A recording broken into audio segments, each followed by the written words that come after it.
The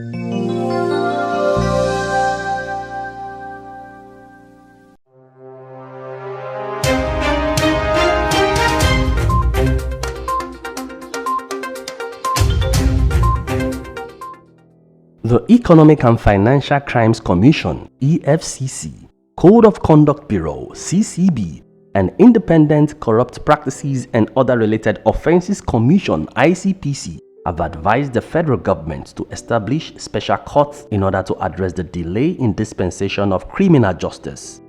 The anti-graft agencies made the appeal on Thursday, February 27, 2020, at a one-day workshop on whistleblowing and the fight against corruption in Nigeria, which was organized for community-based organizations in Ibadan, Oyo State.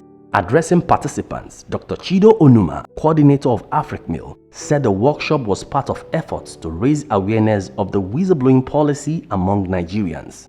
The goal of this workshop is to train local CSOs and CEOs across the country on how they can use the whistleblowing mechanism in demanding for accountability and exposing corruption at the grassroots. These organizations have a stake, whether it is monitoring constituency projects, reporting on abandoned projects, or abuse of office by political actors at the state and local government levels.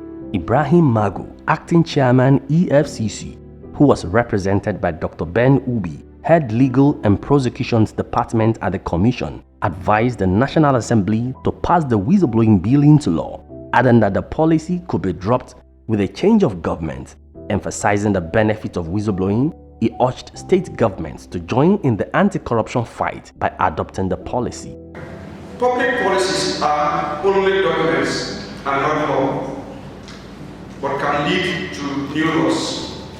Now the government came up with this policy with the aim of test running it, implementing it, and seeing how effective it will become with due time,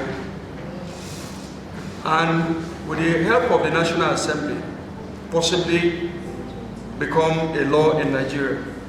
Similarly, the Code of Conduct Bureau (CCB) chairman, Professor Mohammed Isa, represented by Mr. Bolaji Amao, Assistant Chief Superintendent of the Bureau in Oyo State, said one of the best ways to encourage whistleblowing was to prosecute and deliver justice as and when due.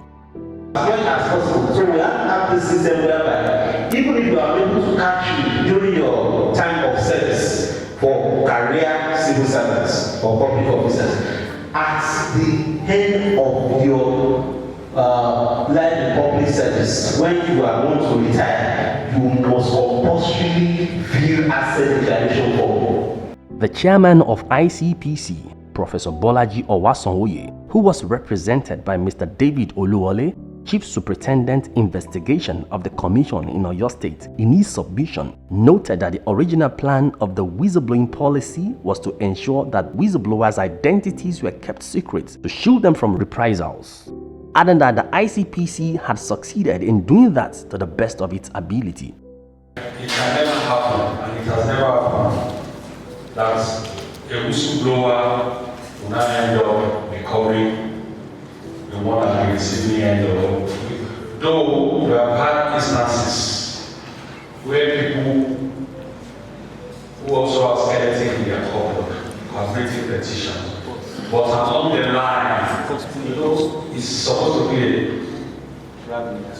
you start from point A, but you will not know where an investigation will end.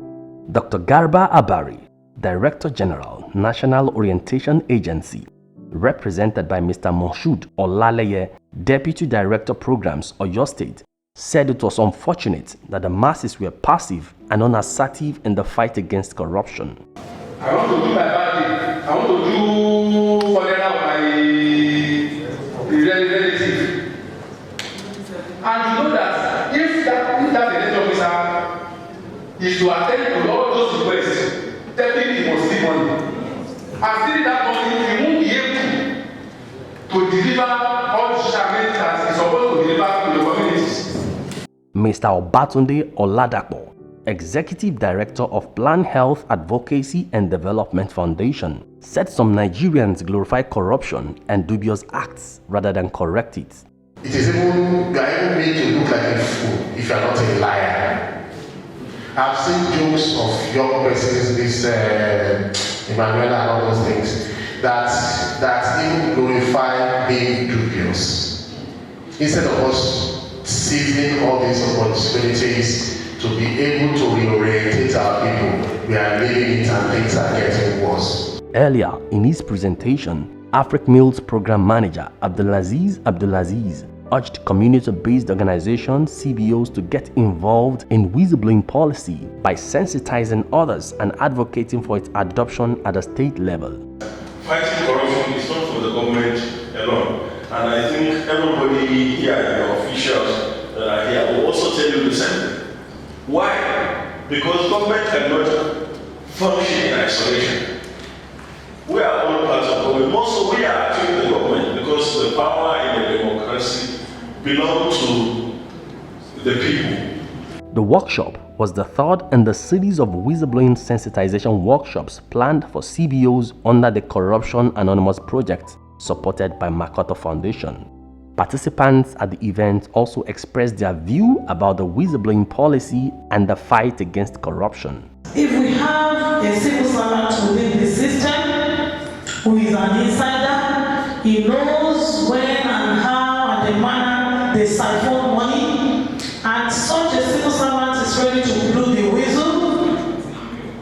What is the protection for that civil servant? It is better to do whistleblowing anonymously. Now, to encourage this, all the whistles that have been blown and looked recovered so far, we've had of so many cases of recovery. We are not seeing what has been used, what it has been used for. And we are not seeing any changes in the economy, especially the common man on the streets. I have not come across any form of these orientations. I've been in the University of Ibadan for 4 years. I think the student environment is a good place for this because even among our university leaders, we have corrupt cases. Look at the time of us paying for ID card and not getting it, someone asking for it and ended up having 2 years extra, the whole story. Some of our politicians, especially, when it comes to declaration of assets, why is it that many of these people, especially the politicians, why would they be refusing that they will not declare their assets? That's one. And if they refuse to declare their assets from the beginning, by the time they got to the high position, it becomes problem. And for example, like the CJN was talking about, from the beginning they're supposed to have taken all those assets. They know what he has before he entered to that office. Now that he's going, he has done something wrong and he was forced to go. They are now running after him and declare assets and so on. And that's why he refused to declare everything that he had. Although at the end, they discovered. But what is causing all this? What are they working about to tackle all these kind of things that is happening in political realm?